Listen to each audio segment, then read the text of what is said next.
নমস্কার, আপনারা শুনছেন প্রণাম আমি জগৎ জননী থেকে। এখানে নতুন হয়ে থাকলে এটি সাবস্ক্রাইব করে বেল আইকন ক্লিক করে রাখুন।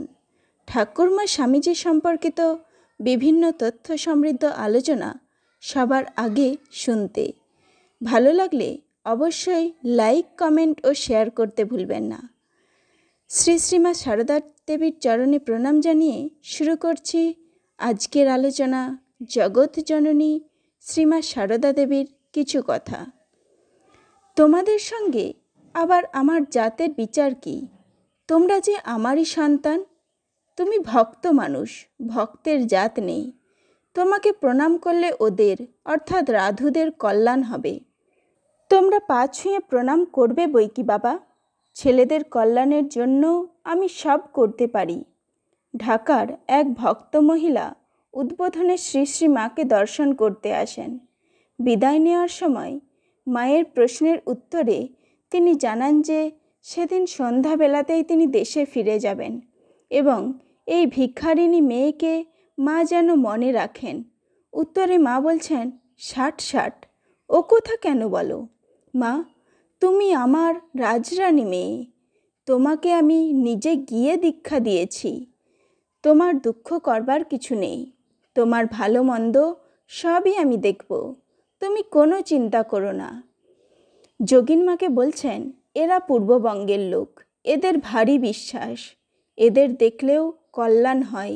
ঠাকুর এদের মঙ্গল করো। এরা তোমাকে প্রাণের চেয়েও বেশি ভালোবাসে। এই 7 সমুদ্র 13 নদী পেরিয়ে পূর্ববঙ্গ থেকে আমার কাছে এসেছে। কেঁদো না মা, আমি তো তোমাদেরই আছি। আবার এসো। ওকে যেতে দেব কি মা? সে হলো ভক্ত। ভক্তদের সঙ্গে মিশে না কত নাচবে গাইবে, হয়তো জাতের বিচার না করে তাদের সঙ্গে খাবে। ও তো সেসব ভালো বুঝবে না। দেশে এসে লক্ষ্মীর নিন্দে করবে। ভক্তের আবার জাত কি? সব ছেলে এক। আমার ইচ্ছা হয় সবাইকে এক পাত্রে বসিয়ে খাওয়াই। তাই পোড়া দেশে জাতের বড়াই আবার আছে। যাই হোক, মুড়িতে তো আর দোষ নেই।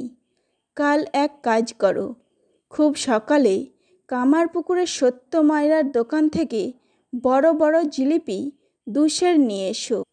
ঢাকার এক ভক্তকে বলছে, কে বলেছে তুমি হিনজাত? তুমি আমার ছেলে, ঘরে এসে বসো।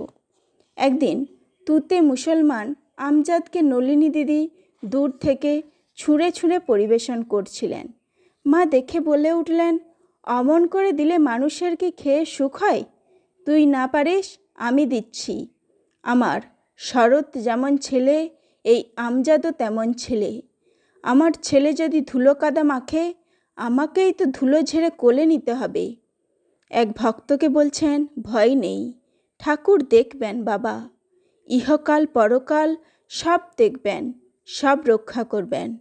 ঠাকুরকে ডাকো, আমি রইলুম। তুমি এ জন্মে মুক্ত হয়ে রয়েছ জানবে, ভয় কি? সময় আসলে তিনিই সব করে দেবেন। এক মাঝি বউকে বললেন, মাঝি বউ, কই অনেক দিন তুমি আর আসনি কেন? বৃদ্ধা মাঝি বউয়ের উত্তরে জানা গেল যে তার রোজগারি ছেলেটি মারা গেছে। তখন মা এই মাঝি বউয়ের দুঃখে ব্যথিত হয়ে তার সঙ্গে ডাক ছেড়ে কাঁদতে লাগলেন। পরে বৃদ্ধা এক মাথা তেল মেখে ও মুড়ি গুড় নিয়ে শান্ত হয়ে বিদায় নিলে মা বলছেন, আবার এসো মাঝি বউ। ভক্তকে বলছেন, ওই যেটুকু পেয়েছ তাই ধরে থাকো না কেন? মনে ভাববে আর কেউ না থাক, আমার একজন মা আছেন। এক অশান্ত ছেলেকে বলছেন, তুমি আমার ছেলে, তোমার ভয় কি? তুমি কেন এমন পাগলা হয়ে চলবে? এতে যে তার দুর্নাম হবে। লোকে বলবে তার ভক্ত পাগল হয়েছে। তোমার কি এমন করা উচিত যাতে তার দুর্নাম হয়? যাও, বাড়ি যাও। 10 জনে যেমন আছে বেশ খাও দাও থাকো। যখন তোমার দেহ যাবে তখন তিনি দেখা দিয়ে নিয়ে যাবেন। কে তাকে প্রত্যক্ষ দেখেছে বলো না? এক নরেন দেখেছিল, তাও কিছুদিনের জন্য। বেশ, যাও, বাড়ি গিয়ে থাকো। সেদিন আমি পূজা করছিলুম। পূজা করতে করতে দেখি এর মুখটি ঝাঁকড়া ঝাঁকড়া চুল গোপালটির মতো।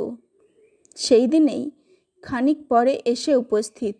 ঠাকুর বলতেন, খুঁড়ের ধারের ন্যায় পথ, বড় কঠিন রাস্তা, তা তিনি কোলে করে রয়েছেন। তিনিই দেখছেন। ভাঙতে সবাই পারে, গড়তে পারে কজনে, নিন্দা ঠাট্টা করতে পারে সবাই, কিন্তু তাকে কি করে ভালো করতে হয় তা বলতে পারে কজনে। দুর্বলতা তো মানুষের আছেই। নমস্কার, আজ এখানেই শেষ করছি। ধন্যবাদ।